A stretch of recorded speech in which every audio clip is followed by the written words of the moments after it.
So whether it's a traditional job market or a hidden job market, you need to have a good CV. I'm pretty sure most of you have heard this New Zealand style CV. Now, what is that? We all have come from a different country, Sri Lanka. And Sri Lanka is different to New Zealand. We all know that. And there are so many differences and different in culture and how people think. People's thought process is different here, which means your CV needs to accommodate that change. And the other thing is your old baggage is not relevant. See, I have seen some people, they have put their school. Nobody is interested in your school. Nobody is interested in how good you have fared at your O levels and A levels. So you can see that picture, two old trunk suitcases. Your things in the past are like that. It is irrelevant. So let me suggest that when you're doing your CV, you can graciously remove everything. Kiwis like to have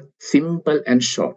2 pages the most. They are not going to read your third page or fourth page. There are few key essentials to a CV. Your CV should be very brief, as I said, should be positive and an interesting snapshot of yourself. The purpose of your CV is not necessarily to get a job, but to get an interview. You need to get an interview. And it is an opportunity to show a potential employer that you are the right person that they are looking for. And a CV should not be an information dump or a monkey praising his own tail. Have you heard that term? Monkey praises his own tail. So you are talking more and more about yourself. In Sinhala, we call it pampu. So it's a CV is not a place for you to do that. Remember? Simple and short, and put yourselves in a recruiter's shoes. This is very important. After you prepare a CV before applying, just see now this recruitment manager, what will he think when he sees my CV? Just think from a recruiter's point of view.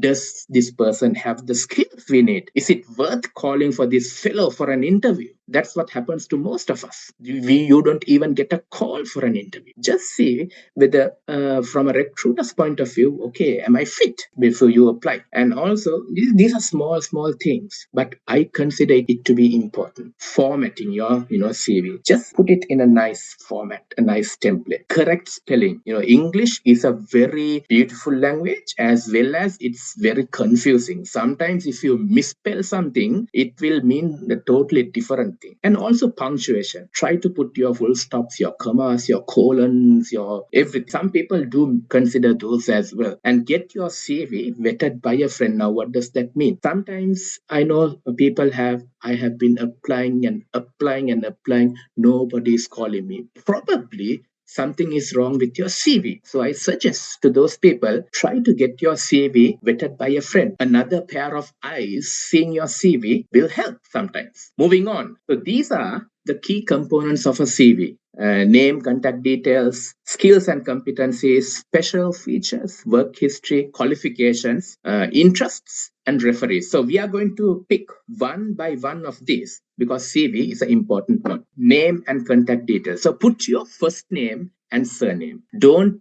use your full name because I know we all have big names. So nobody wants to see those big names. My first name has 19 letters. I never put that in my CV. So I suggest that you put your first name and surname and email address. And I suggest that your email address would look something professional. Now, say for example, I have seen people cookiedoll@gmail.com. So I don't think that's a very good one. So try to have a decent email address. Then make sure you have a New Zealand mobile number and make sure that your LinkedIn link works in your CV. Key skills and competencies. So this is the place where you can showcase what skills you have. Skills are twofold. One is your business skills, and the other is your soft skills. So I know we Sri Lankans are very talented and we have lots of skills. But sometimes for a particular job, you don't need to put all those skills. Whatever is relevant for that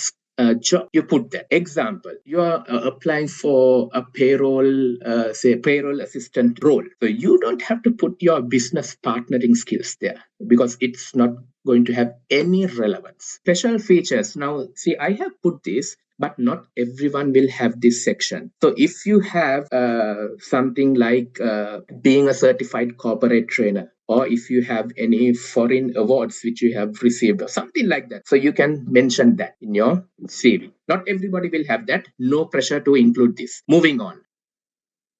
Work history. So this is a very important area. This is the meat of your CV, but don't make it too bulky because as I said, Kiwis are not going to read word to word if it is very bulky. The page full of words, so that doesn't sound good. And also have your job listed in a chronological order with the recent one right at the top. And when indicating the tenure of the jobs, I would suggest that you can only use the year because nobody's, going to come and ask whether you left this place in July and joined in August. You're not going to do that. Just keep things simple, or else you can put the month and the year, no issues. What else do we have? Qualifications. So for most jobs, this section will follow the work history. And if there are any qualifications that are not relevant, you can graciously leave them out. And if you have a New Zealand qualification, you may put it right at the top. And I have seen some people, they have mentioned their membership numbers, their certificate numbers. That's absolutely not necessary. You don't have to do that. Interests or special aptitudes. Now, not everybody will have that. I have this. I am a professionally qualified pianist. Everywhere I go, I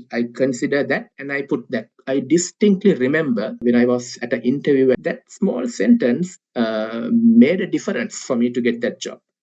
So if you have something like that, you can put that, and it can be something sports related as well. Now, it doesn't mean that playing the big match you can put it here. Say you have done sports at some league level, or you have a major achievement, you can put here. Referees, it's best that you mention that it's available on request. Some people prefer work related references more than personal references. So that's why it's important, as I said very initially, that it's important you get at least some voluntary work to get a work related reference. And try to get all your references within New Zealand rather than getting references from back Sri Lanka.